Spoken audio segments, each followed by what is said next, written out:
तो ऐसा है कि नाम के प्रति आसक्त होना पड़ेगा।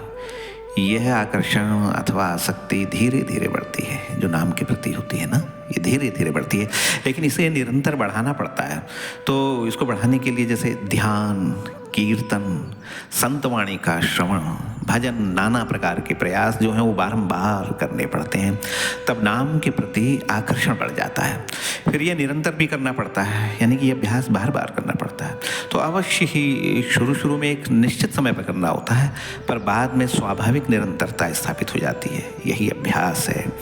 ये अभ्यास दीर्घकालीन भी हो सकता है ना, और अल्पकालीन भी हो सकता है, अर्थात समय भी ले सकता है और तत्क्षण भी हो सकता है। लेकिन ये सब आपकी भावना के ऊपर निर्भर है। देखो, तीव्र भावना जो है वो शीघ्र फलदायी होती है। हाँ, भावना अगर कुछ कमज़ोर रही तो समय लगता है। इसीलिए कहते हैं कि श्रद्धा और विश्वास को सहायक बनाना पड़ता है, उसको सहायक बनाकर ही आगे बढ़ते हैं साधना में। फिर साधना में तीव्र संवेग चाहिए, है ना। तो संकल्प युक्त जो मन होता है साधक का, वो स्वाभाविक संवेग युक्त होता है। इसीलिए संकल्प सहित नाम जप किया जाता है। देखो, संकल्प करना पड़ता है। तो शुद्ध संकल्प युक्त जो साधक होते हैं वो जब नाम जप में प्रविष्ट होते हैं ना, तो शीघ्र ही एकाग्रचित्त हो जाते हैं, है ना। और एकाग्रता जो है वो योग की प्रथम सीढ़ी है। तो सामान्य अवस्था में जो नामी और जो नाम जापक की जो त्रिपुटी है वो भंग रहती है, यानी कि सामान्य अवस्था में ये तीनों अलग अलग प्रतीत होते हैं। किंतु बार बार श्रद्धा युक्त नाम जप करने से तीनों की साम्यावस्था स्थापित हो जाती है ना। तब जाकर कहीं नाम जप जो है वो सिद्धता को प्राप्त होता है। देखो, इतना सरल नहीं है। तो हर चीज़ की एक विधि है, वो विधि जो है वो गुरु बताते हैं।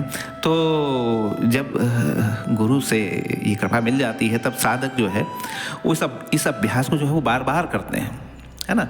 तो बार बार ये अभ्यास करने के बाद ही जो है नाम सिद्धि होती है। क्योंकि ऐसा है, संसार में ईश्वर की माया सर्वत्र व्याप्त है, और स्वयं ईश्वर माया से संसार की रचना करते हैं। देखो, इस बात को गंभीरता से चिंतन करना। ईश्वर जो हैं वो अपनी माया रूपी शक्ति से संसार की रचना करते हैं। तो उनकी माया से पार पाने के लिए स्वयं पहले ईश्वर से ही याचना करनी पड़ती है। तब उनकी कृपा की धार किसी किसी जीव के ऊपर पड़ती है, किसी किसी भाग्यशाली सौभाग्यशाली जीव के ऊपर ये कृपा होती है। फिर जाकर कहीं उसे गुरु की कृपा की उपलब्धि होती है। तो बाद में फिर गुरु दया स्वरूप नाम का दान करते हैं। तो ये नाम दान जो है ना, वास्तव में दीक्षा का नामांतर है। जब श्रद्धा युक्त शिष्य नाम पा लेता है अथवा उसकी दीक्षा हो जाती है, तब उसकी अंतर की साधना का श्री गणेश होता है। तो यह आपकी समझ में आ गया होगा कि यह सब बड़ा ही विलक्षण व्यापार है।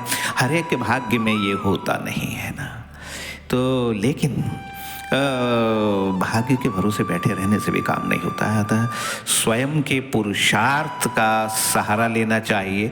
तो भले ही गुरु मिले या ना मिले, है ना, बाह्य शरीर में, हाड़ मांस में गुरु की प्राप्ति ना भी हो, लेकिन अगर मन विश्वास युक्त है, अगर विश्वास है, तो ईश्वर का कोई भी नाम जो है वो हमारा सहायक बन जाता है।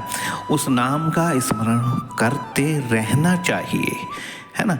नाम ही वह मार्ग है जो नामी तक पहुंचा देता है। देखो, लेकिन ये जो यात्रा है वो सतत होनी चाहिए, यानी कि यात्रा चलते रहनी चाहिए, बिना बीच में कुछ क्षण विश्राम ले सकते हैं, लेकिन मार्ग फिर आगे को, पीछे मुड़ने का कोई मार्ग नहीं है।